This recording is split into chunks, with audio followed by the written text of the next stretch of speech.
Hey guys, sorry about not having done a gaming or a vlogging video recently.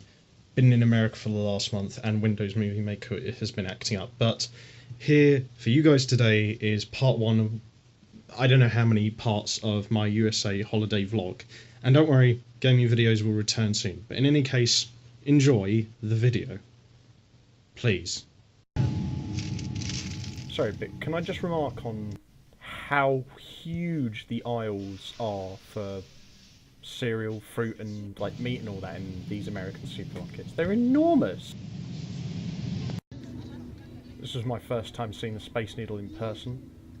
Sorry about filming it vertically, I know that's quite annoying. Just listen to that nightmarish clown music.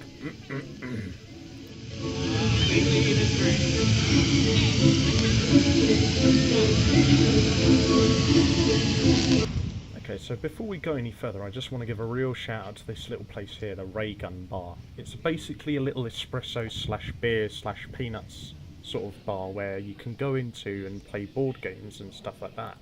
And the people who run it have board games that are kind of in categories between nerdy ones like Dungeons and Dragons or just simple everyday ones like chess and drafts and stuff like that. They also had a bunch of arcade machines down the side of the place like House of the Dead 2 and Pac-Man and stuff like that. Oh, it was great. On top of that, they also had this little TV screen that showed highlights of nerdy films from the 80s, 90s and 70s in the middle of the place. So if you're in Seattle and you see this place, definitely check it out. I'd really recommend it. I had a great time there. But after enjoying the festivities there, I went to get some nice Dauphin soup, followed by a nice brunch the following day, and then celebrating later that day with some nice Mexican cocktails and a nice Mexican meal, because I found out that my results for my uni undergraduate course was a 2-1. So I managed to actually get into most of my uni MA courses and postgraduate choices. Everyone alright? Oh, and it was my brother's birthday, really quite soon after me and my mum landed in the US.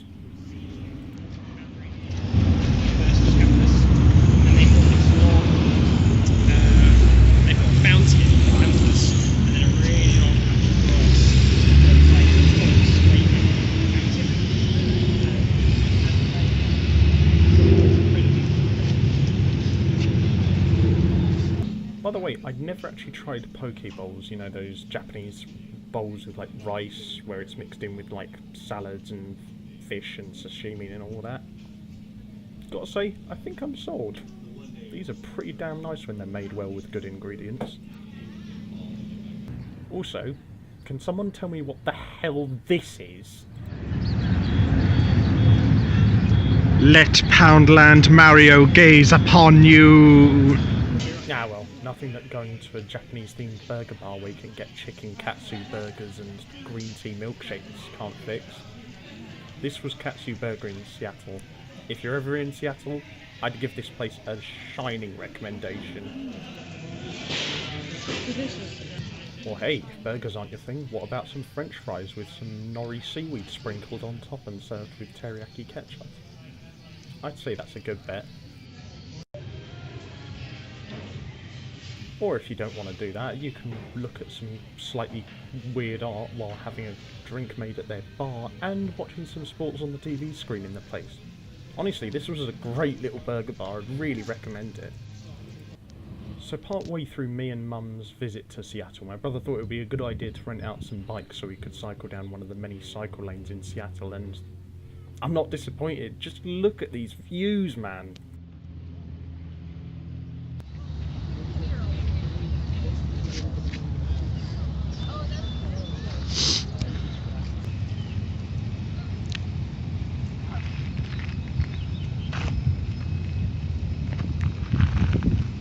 Fast forward sometime later that day, and we decided to do the usual holiday chilling out section before going to dinner, and I saw this interesting little place in Seattle that just did a load of games, DVDs and all that.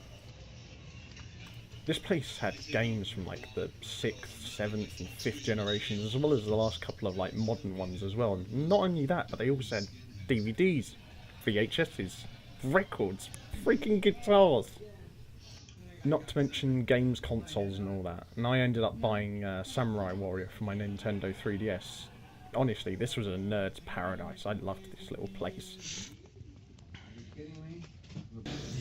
And after that, my brother recommended we all go to a nice little Froger or frozen yogurt joint to, enjoy ourselves. And you can see here, they had loads of just all sorts of toppings, like miniature Reese's cups, dried apricots, all sorts of toasted nuts, fruit, loads of sauces, M&Ms, just everything. If I remember correctly, I think it was called something like the Frozen Yeti. I'll have to double check with my brother, but this place was great. You just got a cup, filled it up with however much of whichever frozen yogurt or sorbet you wanted, and then just dumped all the toppings and sauces you wanted on top of it. Honestly, this place was great. You had like coconut, cookies and cream, pineapple. Oh, it's too much to choose from, man. It was great.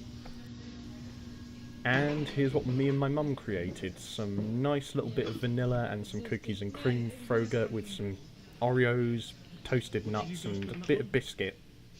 And then there's my brother's and his wife's with sorbet and fruit. Yeah, I think I'm going to stick with the unhealthy option, to be honest with you.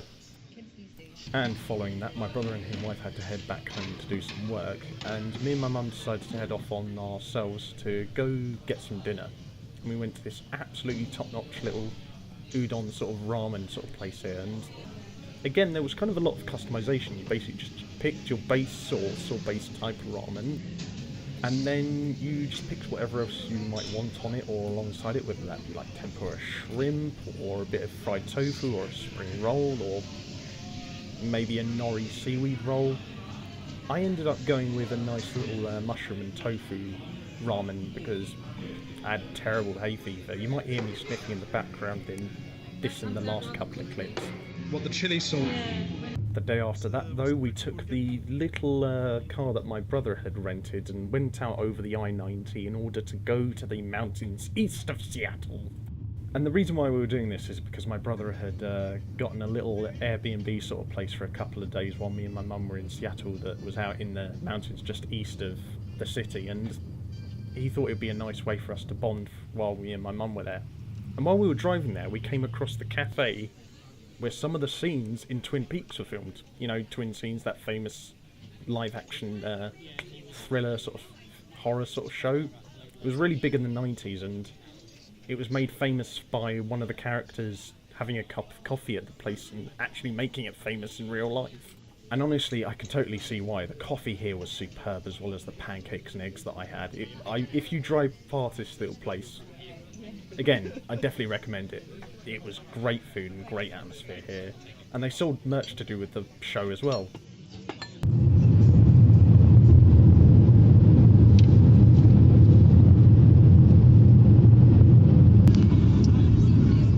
And here's where we stayed for a couple of days during our stay just outside of Seattle. This was really nice. It was like right up in the mountains near where all the trees and forests were, and you had this little lake that was filled with water melted from snow from the tops of the mountains nearby. Oh, it was just beautiful.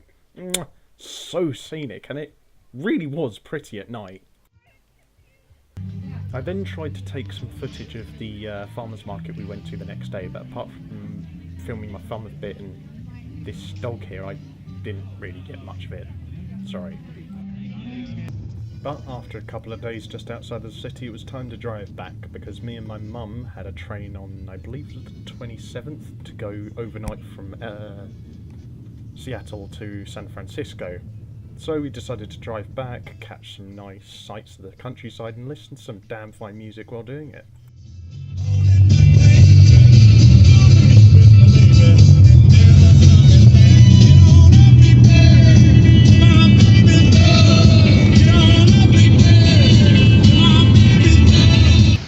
We didn't arrive back to Seattle just before stopping and having lunch at Snoqualmie Falls Park.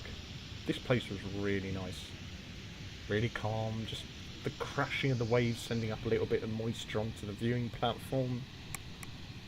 Just the perfect place to just chill out for an afternoon and have lunch. It really was really nice. I know I keep saying that about all the natural sights in America, but I'm serious, they were really, really nice. especially this national park. This place was great. And that basically concludes things. In the next part of this little vlog series, mini-series of my adventure to America, I'll show you guys mine and my mum's adventure from Seattle to San Francisco and how crap it was. Until next time, I'll see you guys on the battlefield. Bye-bye for now.